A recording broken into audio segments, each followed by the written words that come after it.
Debt is not what you think it is. You were taught that debt is dangerous, that borrowing money is a sign of financial failure, that the goal is to be debt-free as quickly as possible. Pay off your mortgage, cut up your credit cards, owe nothing to anyone. The wealthy were taught something completely different. The 400 richest people in America collectively hold more debt than the bottom 150 million Americans combined. They are not in financial trouble. They are using that debt to generate more wealth than you will ever accumulate by avoiding it. There are two types of debt in the world: the kind that makes you poorer every month, and the kind that makes you richer every month. The financial system taught you everything about the first type and almost nothing about the second.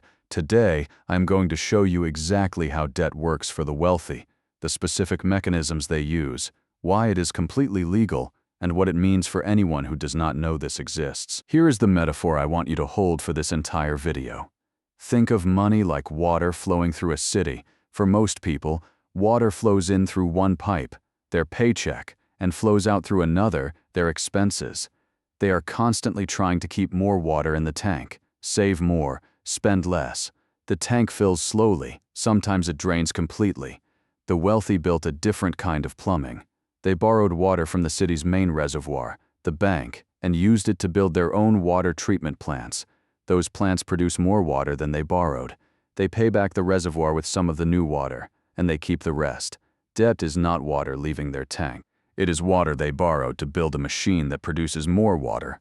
The city's reservoir, the bank, is happy. They get paid back with interest.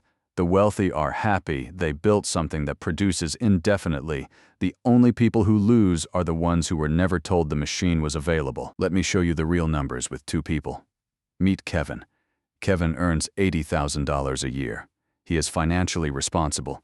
He has no credit card debt. He paid off his car. He is working on his mortgage. Every financial advisor he has ever spoken to told him the same thing: get out of debt as fast as possible. Kevin follows this advice for 20 years. By age 55, he owns his home outright. No debt. Net worth approximately $400,000, his home plus modest savings.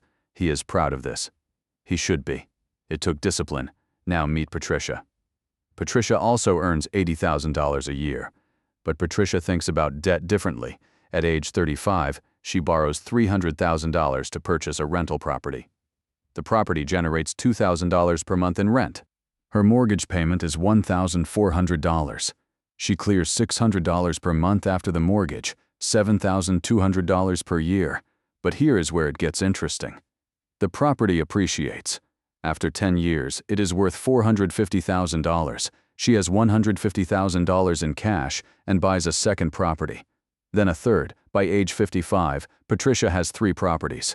Combined value $1.4 million.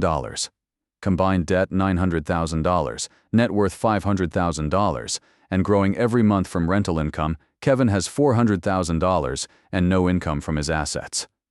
Patricia has $500,000 and $1,800 per month in passive income after all expenses. Kevin avoided debt. Patricia weaponized it. Same income. 20 years. Completely different financial position. Here are the 5 specific ways the wealthy use debt to build wealth. Mechanism 1. Leverage. When you invest $100,000 of your own money and it grows 10%, you make $10,000. When you invest $100,000 of borrowed money and it grows 10%, you still make $10,000, but you only put in $20,000 of your own capital. Your actual return on your own money is 50%. Leverage multiplies returns. The wealthy understand this. They use other people's money to amplify their own. Mechanism 2. The interest deduction. When wealthy people borrow money for investment purposes to buy properties, businesses, or assets, the interest they pay is tax deductible. They borrow $1 million, pay $50,000 in interest, and deduct that $50,000 from their taxable income. The government is essentially subsidizing their borrowing. When you borrow money for a car or a vacation, no such deduction exists. The tax code rewards productive debt and ignores consumer debt entirely. Mechanism 3. Buy, borrow, die. This is the single most powerful wealth preservation strategy used by billionaires, and almost nobody else knows it exists. Here's how it works. A billionaire holds $500 million in appreciated stock. If he sells it, He pays capital gains tax, potentially $100 million. So he does not sell it. Instead, he borrows $50 million against it from a bank using the stock as collateral. He lives on the borrowed money. The loan charges 2 to 3% interest. His stock grows at 8 to 10% annually. He is ahead. When he dies, his heirs receive the stock with a stepped-up basis, wiping out the capital gains. They sell enough stock to pay off the loan. The $100 million tax bill never existed. This is not a loophole. It is a strategy, and it is completely legal. Mechanism 4, the velocity of money. Wealthy people do not let capital sit still. They borrow against existing assets to deploy capital into new assets before selling anything. A real estate investor owns a property worth $500,000. Rather than selling it and paying taxes on the gain, he borrows $300,000 against it and buys another property. His capital moves without ever triggering a taxable event. Money in motion generates returns. Money sitting in savings generates 0.2%. Mechanism 5, business debt as wealth transfer. When corporations borrow money, they pay interest, which reduces their taxable income. Large corporations have entire treasury departments dedicated to optimizing how much debt they carry, specifically to minimize their tax burden. The interest expense reduces profits on paper, while the borrowed capital generates real returns in the business. This mechanism is exclusively available to business owners and investors. Employees have no equivalent. If this is the first time anyone has explained the difference between debt that builds wealth and debt that destroys it, subscribe. This channel exists to show you exactly how these systems work. YouTube will only show you the next video if you do. Let me show you what this looks like in one real scenario. Daniel is 32 years old. He earns $65,000 a year. He has $15,000 in savings. His entire financial life has been built around one rule: do not go into debt. His parents taught him this. His culture reinforced it. He watched his relatives struggle with credit card debt and decided debt was the enemy. Daniel's colleague Sarah is also 32. She earns the same $65,000. She has $20,000 in savings. Sarah grew up watching her uncle buy rental properties. She learned something Daniel never did: that there is a difference between debt you take on to consume things and debt you take on to produce things. Sarah uses her $20,000 as a down payment on a small rental property worth $180,000. She borrows the remaining $160,000. The property rents for $1,400 per month. Her mortgage is $950. She clears $450 per month after expenses. Daniel watches this and feels nervous. Sarah has $160,000 in debt. Daniel has none. Daniel feels safer. 10 years later, Sarah's property is worth $260,000. She has $80,000 in equity. She is earning $5,400 per year in passive income. She refinances and uses the equity to buy a second property.